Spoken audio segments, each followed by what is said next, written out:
శ్రీమతి లతా గారి ఆధ్వర్యంలో శ్రీపాద శ్రీవల్లభ దత్తపీఠంలో దత్తాత్రేయ జయంతి వేడుకలు. వివరాల కొరకు సంప్రదించండి.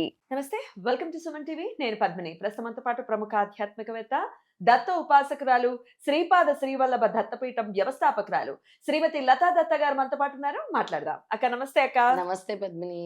అక్క, డిసెంబర్ 4వ తారీఖు మార్గశిర పూర్ణిమ. చాలా చాలా విశేషవంతమైనటువంటి రోజు.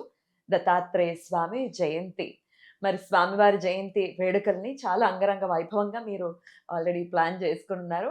ఒక రోజు కాదు, 3 రోజులు, 2, 3, 4 తారీఖుల్లో అత్యద్భుతంగా కార్యక్రమాలు జరగబోతున్నాయి మన పీఠంలో. అవన్నీ ఏంటి, ఎలా మరి మన వాళ్ళు కూడా అందులో పాల్గొనొచ్చు, పాల్గొనలేని వాళ్ళు ఇంట్లో స్వామి దత్తాత్రేయ జయంతి నాడు ఏం చేయొచ్చు, ఇవన్నీ ఒక్కసారి మీరు చెప్తే తెలుసుకుంటాం అక్క.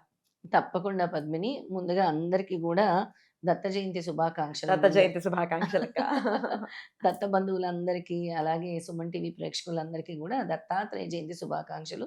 మీ అందరికీ కూడా దత్తానుగ్రహము సంపూర్ణంగా ఉండాలి. ఎల్ల వేళలా మీకు మీ కుటుంబానికి రక్షణగా ఉండాలి. ఈ సంవత్సరం అంతా కూడా విజయము, సక్సెస్ అనేది మీ అందరికీ తీసుకురావాలని కోరుకుంటాను. Thank you. అయితే అన్నిటికంటే ముఖ్యమైనది గురుబలం. గురుబలం పెరగాలంటే దత్త జయంతి అనేది ముఖ్యమైన రోజు. ప్రతి దత్తక్షేత్రాల్లో, దత్తపీఠాల్లో కూడా 3 రోజులు వేడుకలుగా చేస్తున్నారు. కొంతమంది 3, 4, 5. మనం మాత్రం డిసెంబర్ 2, 3, 4 తారీఖు. డిసెంబర్ 2, 3, 4 మంగళవారం రోజు ఉదయం 5:30 నుంచి దత్త దీక్షలు ఇవ్వటం జరుగుతుంది. ఓకే. సుమారుగా చాలా మంది దత్త దీక్షలు చేస్తున్నారు. దగ్గర దగ్గర 100 మంది అనుకోవచ్చు.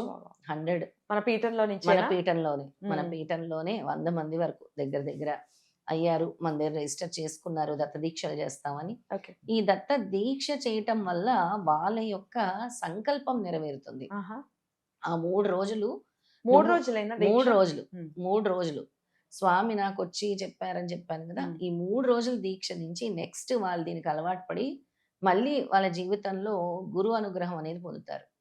ఎప్పుడు కూడా మాకేది జరగట్లేదు జీవితంలో, మేము ఒక స్టక్ అయిపోయాము, నాకు దిక్కుతోచని పరిస్థితి ఉంది, నా అనారోగ్యంతోనే నేను బాధపడుతున్నాను సంవత్సరాలుగా, లేదా నాకు ఆర్థికంగా ఎదుగుదల లేదు, ఉద్యోగంలో ఎదుగుదల లేదు, ఎటువైపు నుంచి కూడా నాకు ఎవరు తోడు లేరు అన్నప్పుడు భగవంతుడే తోడు.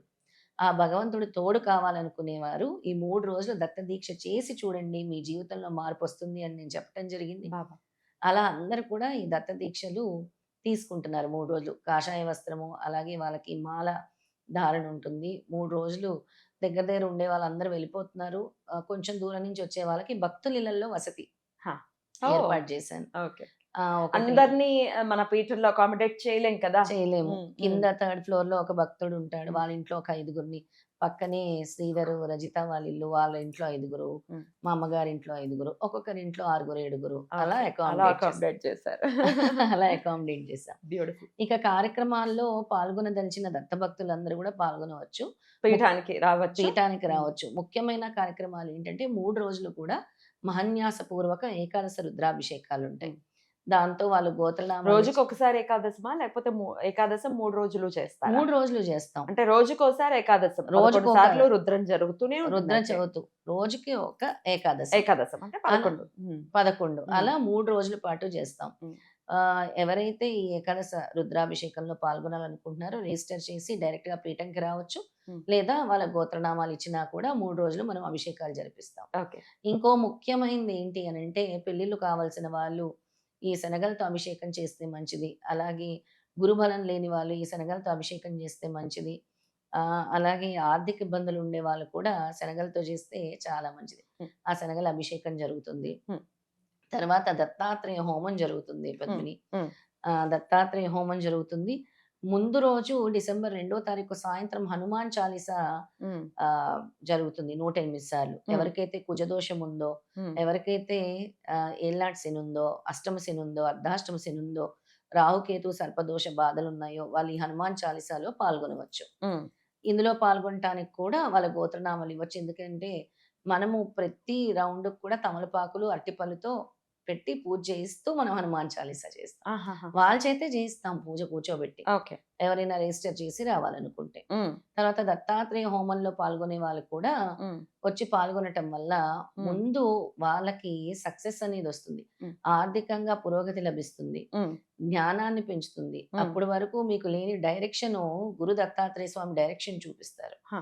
అలాగే వివాహాలు కాని వాళ్ళకి వివాహాలు, సంతానం లేని వాళ్ళకి సంతానము. ఇప్పుడొచ్చే దత్త జయంతి అంత పవర్‌ఫుల్ అన్నమాట. హ్మ్. అందుకే ఆ రోజు దత్త హోమం నిర్వహిస్తున్నాము. ఓకే.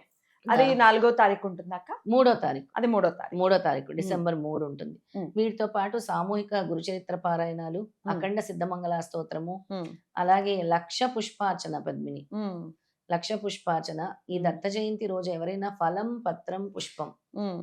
ఎవరైనా దేవతా కైంకర్యం చేయించినా హ్మ్. వాళ్ళ యొక్క చెడు శ్రీపాద శ్రీవల్లభ స్వామి తీసుకుంటాను. హ్మ్. వాళ్ళకి మంచి ఆపాదింపజేస్తాను. హ్మ్. ఆ చెడు అనేది నేను స్వీకరిస్తాను. దేవతా కైంకర్యాలు చేయటం వల్ల అని శ్రీపాద శ్రీవల్లభ చరితామృతంలో తెలియజేశారు. హ్మ్. అందుకే ఎవరైనా దత్త జయంతి రోజు స్వామికి స్వామి పేరుతో అన్నదానం చేసిన దత్త భక్తులకి, ఈ దత్త దీక్షాధారణ చేసిన వాళ్ళకి అన్నదానం చేసిన, లేదా ఈ శనగలతో అభిషేకం చేసిన ఫలం, పత్రం, పుష్పం అన్నాను. లక్ష పుష్పార్చనలో చామంతి పూలుకి వాళ్ళు ఏదైనా డొనేట్ చేసినా కూడా హ్మ్. హ్మ్. అద్భుతమైన ఫలితం ఉంటుంది ఖచ్చితంగా. ఎందుకంటే యెల్లో చామంతి, హ్మ్. యెల్లో శనగలు చేస్తున్నాం. గురు అనుగ్రహం పుష్కలంగా ఉంటుంది. అద్భుతం. అద్భుతం. గురువు అనుగ్రహము హ్మ్. అసలు మనం చెప్పలేము. ఓకే. వాళ్ళు ఆ రోజు ఏం సమర్పించినా గూడా దాన్ని స్వామి ఊరికే ఉంచుకోరు. "నువ్వు హ్మ్. ఒక రూపాయి ఇస్తే నేను రూ. 100 ఇస్తానని" జెప్తారు. అంతే. అంతే. అలా ప్రతి దానికి గూడా స్వామి అర్థం జెప్తారు. హ్మ్. స్వామి జెప్తారు సత్పురుషులకు, దత్తభక్తులకు, సిద్ధపురుషులకు, మునులకు, యోగులకు, ఈ సనాతన ధర్మంలో ఉండే వాళ్ళకు, మంచి కార్యక్రమాలు జేసే వాళ్ళకి అన్నదానం చేయటం వల్ల, వాళ్ళు చేసే కార్యక్రమాలకి సహకరించటం వల్ల కూడా నీ యొక్క చెడు కర్మలు దగ్ధమవుతాయి అని స్వామి శ్రీపాద శ్రీవల్లభ చరితామృతంలో తెలియజేశారు. అద్భుతం. చాలా చాలా వైభవోపేతమైనటువంటి కార్యక్రమాలు జరగబోతున్నాయి. అవును. డిసెంబర్ 2, 3, 4 తారీఖుల్లో చక్కటి కార్యక్రమాన్ని దాన్ని చిత్రీకరించి అంటే షూట్ చేసి దాన్ని ఇచ్చేటటువంటి ప్రయత్నం ఖచ్చితంగా చేస్తాను. సో, అయితే సుదూర ప్రాంతాల్లో ఉన్న వాళ్ళు చూసుకోవచ్చు. ఆ! చూసుకోవచ్చు. అయితే పద్మిని గురువుకి ప్రధానమైనవి గురు పాదుకలు. హ్మ్. ఎవరైతే 3 రోజుల కార్యక్రమాల్లో పాల్గొంటారో, ఈ మేడి చెట్టుతో చేసిన గురు పాదుకలు స్వామి దగ్గర పూజించి, వాళ్ళకి కానుకగా ఇవ్వటం జరుగుతుంది. ఆ! ఈ 3 రోజులు ఎవరైతే రిజిస్టర్ చేసుకుంటారో, ఆ! దత్త హోమానికి, పల్లకీ సేవకి, ఊయల సేవకి అన్నిట్లో. రిజిస్టర్ చేసుకునే వాళ్ళకి పాదుకలు, హ్మ్. దత్తాత్రేయ స్వామి మహాసిద్ధి యంత్రం వస్తుంది. హ్మ్. పుట్టి రుద్రాభిషేకము, పుష్పాభిషేకము, శనగల అభిషేకము చేసుకున్న వాళ్ళకి దత్తస్వామి లాకెట్టు, హ్మ్. శనగలు గూడా హ్మ్. నైవేద్యంగా ఇస్తాం. హ్మ్. స్వామికి అభిషేకం చేసిన ప్రసాదంగా ఇస్తారు. ఆ! హ్మ్. ప్రసాదంగా హుహు. ఇస్తాం. హ్మ్. ప్రసాదంగా ఇంటికి పంపిస్తాం. ఈ రైట్. అభిషేకం చేసిన అందరికి పంచాలని ఆ! కోరుకుంటున్నాను. ఖచ్చితంగా. ఇన్నిన్ని ఇచ్చినా కూడా వాళ్ళు ఆ! చక్కగా బోలెడు మందికి వెళ్తుంది. అలా ఇద్దామని కోరుకుంటున్నాను. అద్భుతం. మరైతే ఇది పీఠంలో జరిగేటటువంటి కార్యక్రమాలు. మేము మామూలుగా వేరే ప్రాంతాల్లో ఉన్నామండి. ఎట్లా స్వామి ఆరాధన చేసుకోవచ్చు? డిసెంబర్ 4వ తారీఖున అంటే ఏం చెప్తారు? స్వయంగా దత్తాత్రేయ స్వామి పటం లేని వాళ్ళు దత్తాత్రేయ స్వామి పటాన్ని కొని తెచ్చుకునే శుభదినం ఆ రోజు. ఆహా! అలాగే మేడి చెట్టు ఒకవేళ కావాలి అనుకుంటే మీ ఇంటికి తెచ్చుకుంటే ఆ రోజు సాక్షాత్తు దత్తాత్రేయ స్వామి మీ ఇంటికొచ్చినట్టే. హ్మ్. ఆ రోజు మీరు ఏదైనా ఒక కోరిక కోరుకొని శనగలు నానబెట్టి శనగల మాల గుచ్చి దత్తాత్రేయ స్వామికి వేయండి. ఓకే. మీ యొక్క సంకల్పము, కోరిక స్వామికి చెప్పండి. తర్వాత ప్లేట్ నిండా శనగలు పోయండి. దాని మధ్యలో దీపం పెట్టండి. ఓహ్! అందులో ఆవు నెయ్యి వేయండి. 3 పసుపు ఒత్తులు వేయండి. దాంతో దీపం వెలిగించండి. హ్మ్. శనగలు చుట్టూ పోసి, హ్మ్. మధ్యలో మట్టి ప్రమిద పెట్టి, హ్మ్. ఆవు నెయ్యి వేసి, 3 చెయ్ పసుపు ఒత్తులు వేసి, స్వామికి నేను సమర్పిస్తున్నాను. హ్మ్. హ్మ్. నేను సమర్పించలేను అని చెప్పి ఆ ఆహ్, శనగలను ఏం చేయమంటారు తర్వాత? తర్వాత నైవేద్యంగా చేసుకొని తినొచ్చు. లేదా పక్షులకి కూడా వేయొచ్చు. వేయొచ్చు. చక్కగా ప్రసాదంగా ఉడకపెట్టుకొని చేసుకొని హ్మ్. తినొచ్చు. లేదా హ్మ్. పక్షులకి ధాన్యం రూపంలో హ్మ్. వేయొచ్చనమాట. వేయొచ్చు. హ్మ్. అద్భుతం అక్క. అలా గూడా వేయొచ్చు. ఆ! ఆ రోజు మీరు పఠించవలసిన స్తోత్రాలు సిద్ధమంగళ స్తోత్రము, శ్రీపాదరాజాష్టకము, దత్తస్తవము, అలాగే మీకు అవకాశం ఉంటే గురుచరిత్ర పారాయణం చేయగలిగితే మీరు ముఖ్యంగా చేయవలసిన అధ్యాయాలు 51వ అధ్యాయము. ఆ! ఎందుకంటే అనంతమైన గురు కృప లభిస్తుంది. ఆ! ప్రతి ఒక్కరు కూడా 51 చాప్టర్ చదువుకోవాలి.